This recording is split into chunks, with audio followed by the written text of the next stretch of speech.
മനസ്സിൻ്റെ നന്മയാകണം ഒരു മനുഷ്യൻ്റെ നന്മ, ആ മനുഷ്യൻ്റെ നന്മയാകണം ഒരു മനസ്സിൻ്റെ നന്മ. ഇവ രണ്ടും കൂടി ഒന്നായി ചേർന്ന് ഒരാളിൽ പ്രവർത്തിക്കുന്ന നന്മയാണ് ഈശ്വര ചൈതന്യമേറിയത്. അങ്ങനെ ഒരാൾ ലോകത്ത് എവിടെ ഇരുന്നാലും അവിടെ ദൈവത്തിൻ്റെ സവിധമാകും. ഈ നന്മയാണ് ഒരു മനുഷ്യനെന്ന നിലയ്ക്ക് ഓരോ വ്യക്തികളെയും സ്വായത്തമാക്കേണ്ടത്.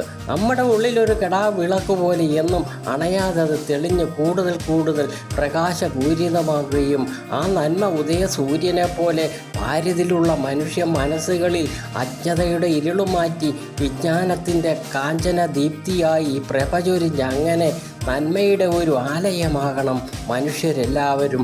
ആ നന്മ കൊണ്ട് സകല മനുഷ്യ ജീവരാശികളുടെയും രക്ഷാകവചമായിട്ടത് മാറി നാളെയിലേക്കുള്ള സ്വപ്ന സാക്ഷാത്കാരത്തിൻ്റെ ദൈവപ്രകാശമായത് ഒളിമങ്ങാതെ തെളിഞ്ഞു നിൽക്കട്ടെ നാം ഓരോരുത്തരിലും.